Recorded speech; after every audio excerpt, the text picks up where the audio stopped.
Hello મિત્રો, કેમ છો? મજામાં ને? અમારી ચેનલ ટીઆર એજ્યુકેશનમાં ફરીથી એક નવા વિડીયોમાં મિત્રો તમારું સ્વાગત છે. મિત્રો, આજે આપણે વાત કરીશું ઇન્ડિયન રેલવે એએલપી રિક્રુટમેન્ટ 2024 એટલે કે આસિસ્ટન્ટ લોકો પાયલોટ, જે આઈટીઆઈ ડિપ્લોમા અને ડિગ્રી માટે છે.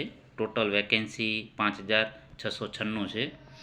ફોર્મ ભરવાની તારીખ 20/1/2024 અને છેલ્લી તારીખ છે 19/2/2024.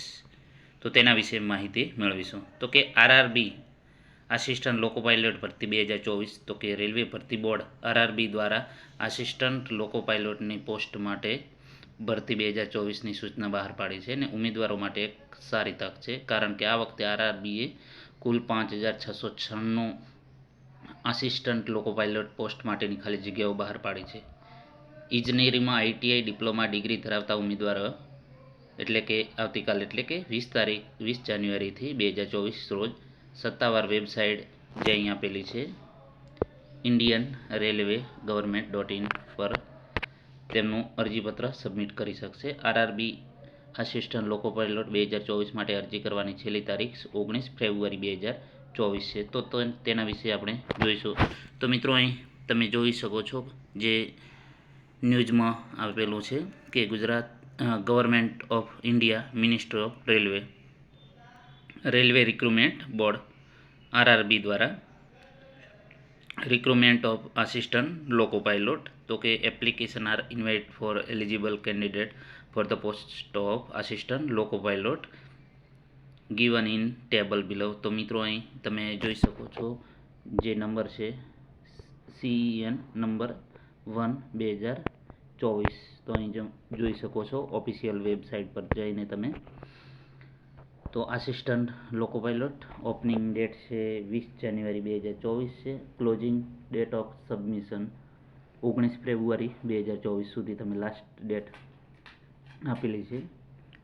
લેવલ પે લેવલ 7મા પગાર પંચ પ્રમાણે લેવલ 2 છે 19,900. Medical standard A1. ઉંમર 18થી 30 વર્ષ અને ટોટલ વેકેન્સી મિત્રો અહીં તમે જોઈ શકો છો 5696. તો મિત્રો, A1 જે physical fit in all respect અહીં આપેલું છે. Distance vision 6x6 without glassless within fogging lest. તો મિત્રો, અહીં ફિઝિકલ સ્ટાન્ડર્ડ પણ આપેલું છે. નિયર વિઝન આપેલું છે 0.6 વિધાઉટ ગ્લાસીસ. તો અહીં તમે જોઈ શકો છો મિત્રો. એના પછી વાત કરીશું ફી કેટેગરી વાઇઝ છે, તો તેના વિશે આપણે સંપૂર્ણ જોઈશું. જગ્યા છે તો પગાર ધોરણ 19,900 છે. એના પછી તમને HRA DATA ભથ્થું નવી પેન્શન યોજના પ્રમાણે મળી શકશે. એના પછી એજ્યુકેશન શૈક્ષણિક લાયકાત, તો કે કોઈ પણ માન્ય રાજ્ય અથવા તો કેન્દ્ર સાથે બોર્ડમાંથી મેટ્રિકની પરીક્ષા પાસ કરેલી હોવી જોઈએ અને તેને અથવા તો SCVT અથવા તો NCVTમાંથી ITIનું પ્રમાણપત્ર ધરાવતું હોય, અથવા તો વ્યક્તિએ મિકેનિકલ, ઇલેક્ટ્રિકલ, ઇલેક્ટ્રોનિક્સ અથવા તો ઓટોમોબાઈલ એન્જિનિયરિંગ 3 વર્ષનો ડિપ્લોમા પૂર્ણ કર્યો હોવો જોઈએ, અથવા તો AICTE માન્ય સંસ્થામાંથી એન્જિનિયરિંગની સ્નાતક એટલે કે ગ્રેજ્યુએટની ડિગ્રી પ્રાપ્ત કરેલો હોવો જોઈએ, તે માન્ય ગણાશે. ઉંમર, તો 1 જુલાઈ 2024ના રોજ વ્યક્તિની ઉંમર 18 વર્ષથી ઓછી નહીં અને 30 વર્ષથી વધુ ન હોવી જોઈએ. અને ઓબીસી અને SC/ST ઉમેદવારો માટે ઓબીસી માટે 3 વર્ષ છે અને SC/ST માટે 5 વર્ષ ઉંમરની છૂટછાટ આપેલી છે. એના પછી વાત કરીશું તો કે પસંદગી પ્રક્રિયા કઈ રીતે છે કે RRB assistant loco pilot post માટે અરજી કરે તો પસંદગી પ્રક્રિયા તો જાણવી જરૂરી છે. તો તેના માટે 4 તબક્કાઓ સ્ટેજ છે. તો તમામ પરીક્ષાઓ કોમ્પ્યુટર આધારિત લેવામાં આવશે. સ્ટેજ 1 CBT છે, સ્ટેજ 2 CBT અને કોમ્પ્યુટર આધારિત એપ્ટિટ્યૂડ ટેસ્ટ CBT, અને એના પછી દસ્તાવેજોની ચકાસણી થશે અને મેડિકલ ટેસ્ટ 5મા નંબરમાં.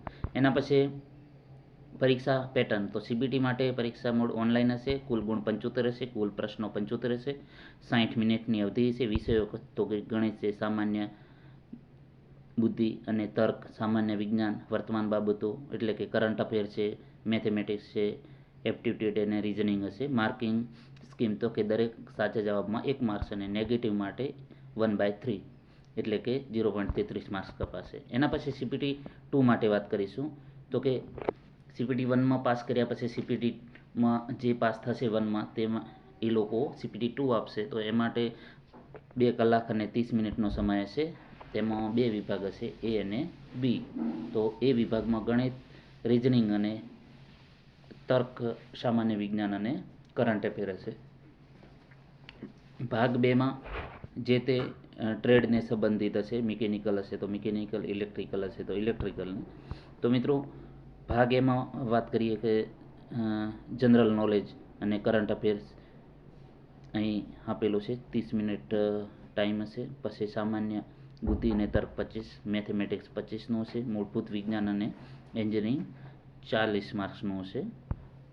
કુલ ગુણ 100 હશે. એના પછી બીમાં ટ્રેડ ટેસ્ટ, જે તમારો વ્યવસાય જે ટ્રેડ હશે એને લગતું 75 માર્ક્સનું હશે. ટોટલ 175 પ્રશ્નો હશે. એના પછી વાત કરીશું મિત્રો તો કે જે ભારત RRB રેલવે રિક્રુટમેન્ટ દ્વારા હશે અને જે અરજી કરવાની તારીખ 20 જાન્યુઆરીથી 19 ફેબ્રુઆરી સુધી છે.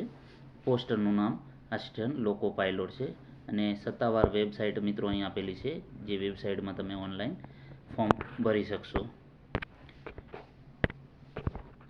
મિત્રો અલગ અલગ જે જગ્યાઓ છે તો તેના માટે અલગ અલગ રિજિયન આપેલા છે. અમદાવાદ છે, અજમેર છે, અલ્હાબાદ છે, ભોપાલ છે, ભુવનેશ્વર છે, અલગ અલગ તો તમે અહીં જોઈ શકો છો.